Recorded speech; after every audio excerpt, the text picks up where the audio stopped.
The truce in the Gulf was once again heavily shaken by breaking news this Wednesday, April 22, 2026. Iran attacks Saudi Arabia's oil wells during the ceasefire, and the Saudi kingdom is considering retaliatory measures, and it goes further. What's being reported in the news is that the attack on Saudi Arabia's energy facilities during the ceasefire was not a minor detail. It was a harsh, direct, and dangerous warning. The damage hit a sensitive point in the region and put the war back at the center of the table, just when people were trying to sell the idea that the worst was already over. And that's when the fact becomes even more significant. If even during the truce Saudi oil can be hit, then the Gulf remains on the verge of a new explosion. I'll tell you all about it in a moment, but now you'll want to subscribe to the channel to stay well informed. Real-time information with the best journalistic quality you've ever seen. Trust me, Milson Alves. What happened was direct and serious.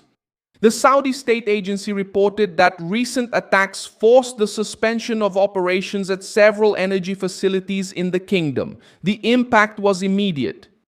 Production capacity dropped by about 600,000 barrels per day.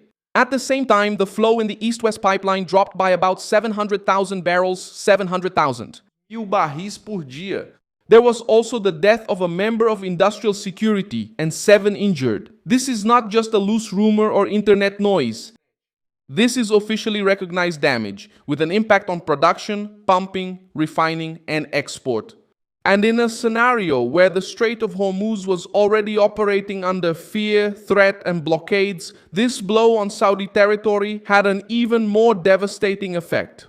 Who is at the center of this crisis? The crisis is Iran, even though the Saudi statement used more restrained language by only mentioning recent attacks. However, Reuters reported that the Iranian Revolutionary Guard claimed to have attacked energy facilities and oil transfer lines, including targets in Yanbu. This completes the episode's political picture. The point is not just who pulled the trigger, the point is the message that was sent. In the midst of a military pause, Tehran showed that it is still willing to pressure the energy infrastructure of its Gulf neighbors to maintain an advantage, instill fear, and prove that the ceasefire does not mean surrender. In the harsher interpretation that began to circulate, the truce became a temporary cover for repositioning and intimidation. Where this is most frightening is precisely on the route that helps Saudi Arabia bypass the Strait of Hormuz choke point. The East-West pipeline has become a vital outlet for transporting oil from eastern Saudi Arabia to the Red Sea. When this corridor is hit, the damage is no longer just Saudi, it becomes global. The kingdom has reported impacts in Manifa, Kurais, Jubail, Yanbu, Ras Tanura, Riyadh, and structures related to gas and natural gas liquids. In other words, the pressure hit fields, refineries, processing, transportation, and export. That's why this offensive during the truce shook both the market and politics at the same time.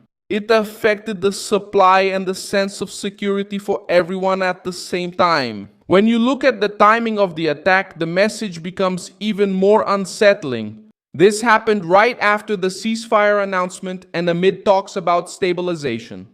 It was supposed to be a phase of containment. But what we saw was the opposite, the use of the truce period to maintain pressure and prevent any sense of normalcy. And that's where the strongest point comes in. The attack on the wells, refineries, and Saudi routes doesn't seem like just an isolated military act. It seems like an attempt to show that Iran can still hurt the economic heart of the Gulf, even without an all-out war at its peak. For Riyadh, this raises the cost of waiting. For the market, this keeps alarm bells ringing. For the region, this reinforces the feeling that the truce was never really solid. In the background, the Strait of Hormuz remains the most explosive factor.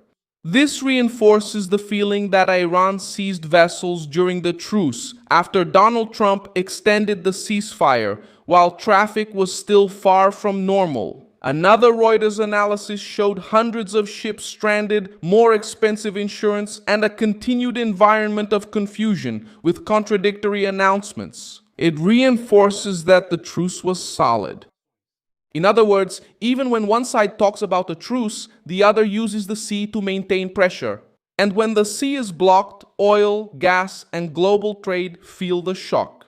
The war stops being just military and also becomes logistical, economic, and strategic. That's when the idea of a Saudi response starts to gain strength again. The debate over retaliatory measures began to loom over the situation. Because Reuters itself revealed in March that Saudi Arabia had already warned Iran that new attacks on its territory or its energy infrastructure could provoke a response, and even opened the door to a much tougher military stance. So, even without a formal announcement of a counterattack at this moment, the political basis for a reaction already existed before. After the strike during the truce, the question is no longer just whether Riyadh is upset. The question is how far the kingdom will go, or be hit without responding in kind. On the United States side, the situation also became more tense. Trump extended the ceasefire, but began to publicly demand the effective reopening of Hormuz and said that Iran was doing a very poor job by allowing the passage of oil. This statement is important because it shows that Washington does not see the truce as sufficient. The White House wants concrete results. Normal navigation, less pressure on the market, and some political progress. But the facts in the Gulf are moving in the opposite direction. Ships remain seized, maritime flow is still irregular, and Saudi infrastructure has already been attacked during the pause. This fuels the perception that the truce has been extended, but the real crisis is still alive, pulsing, and ready to spiral out of control. If the pipeline that helps bypass Hormuz can be hit, and if the strait itself remains unstable, the message for traders, insurers, and importers is the worst possible. Nothing is truly safe. The kingdom may even restore capacity, as it did when it fully recovered east-west pumping on April 12. But restoring technical flow is one thing, restoring trust is another, much more difficult. The political consequence of all this is profound. The attack during the ceasefire weakens the idea of détente, undermines any talk of relief, and leaves the Gulf nations facing a brutal dilemma. To what extent can they still trust temporary agreements while their infrastructure remains vulnerable? What we see now is not peace, it's a nervous pause, surrounded by stalled ships, threatened oil, military warnings, and total distrust. Iran tries to show that it still has the strength to instill fear. Saudi Arabia tries to protect its position without immediately plunging into an even greater escalation. And the United States is pushing for normalcy that still doesn't exist. In the end, the summary is short and harsh. What happened was an attack during a truce. And the reason why this is so serious is simple, because it showed that the ceasefire alone was not enough to protect either Saudi oil or the stability of the Gulf. Like this video, subscribe to the channel, and at the end, check out the comments so you can be even more engaged with Milson Alves's community.